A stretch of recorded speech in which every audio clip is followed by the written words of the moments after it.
سورہ ال عمران میں آتا ہے کہ جب غزوہ احد کے موقع کے اوپر منافقین نے کہا نا کہ ہم نے اپنے بھائیوں کو منع کیا تھا کہ احد کے میدان میں نہ جاؤ ورنہ قتل ہو جاؤ گے، تو اللہ تعالیٰ نے فرمایا اگر ان کی موت کا وقت آ چکا ہوتا یہ خود کھنچے چلے جاتے اپنی مقتل گاہوں کی طرف، یہ اپنے آپ کو روک بھی نہ پاتے۔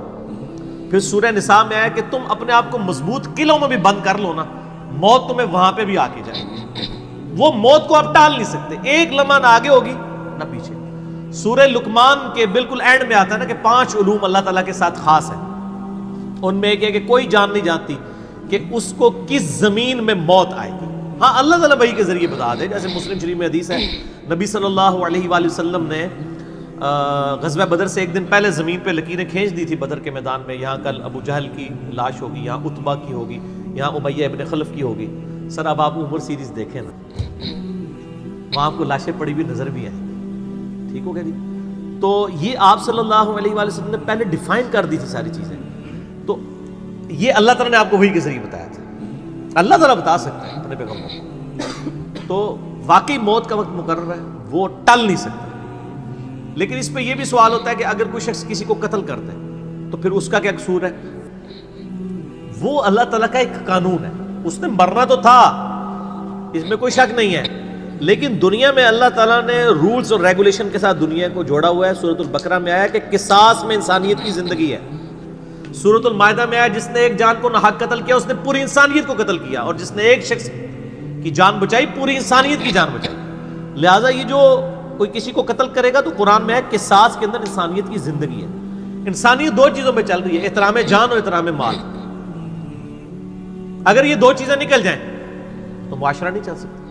گوروں کا معاشرہ ہم سے بہتر کیوں ہے؟ بغیر ریلیجن کے بھی احترام جان احترام مال ہے، جسٹس ہے، انصاف ہے، عدالتیں آزاد ہے، جہاں پہ احترام جان بھی احترام مال بھی ہے۔ سالوں تک وہ ثبوت ڈھونڈتے رہتے ہیں، اس کے بعد بندے کو پکڑتے ہیں، یا بندے پکڑ کے غائب ہو کے مر جاتے ہیں، ان کے رشتہ دار عدالتوں کے چکر کاٹتے رہتے ہیں کہ جی ہمارا بچہ اٹھایا گیا، نہ عدالتوں کو پتہ ہوتا ہے نہ اور کسی کو پتہ ہوتا ہے۔ یہ چیزیں تو پھر ظاہر ہے کہ ایک ریونج کریٹ کریں گی نا۔ ہم اس لیے کہتے ہیں عدالتوں کو آزاد ہونا چاہیے، عدالت سے اوپر کوئی نہیں ہونا چاہیے، عدالتیں آزاد ہوں گی باقی سارا سسٹم بہتر ہو جائے گا، ٹھیک ہو گیا؟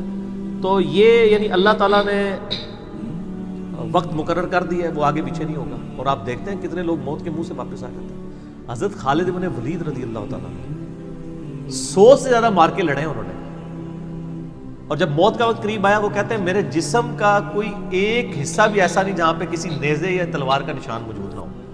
یہ عمر سیریز میں انہوں نے ان کی موت کا وقت فلمایا ہے، ابو دردہ ان کے پاس بیٹھے ہوئے ہیں، اور وہ کہتے ہیں دیکھ لو اگر موت میدان جنگ میں آنی ہوتی نا ابو دردہ تو میرے جسم کا ایک حصہ بھی ایسا نہیں جہاں پہ کوئی زخم نہ ہو، اور میں ایک بوڑھے اونٹ کی طرح بستر مرگ پہ مر رہا ہوں۔ میدان جنگ میں نہیں شہادت ملی، شہادت اتنی آسانی سے نہیں مل جاتی انسان کو، وہ اللہ تعالیٰ جس کے لیے ڈیفائن کرے گا۔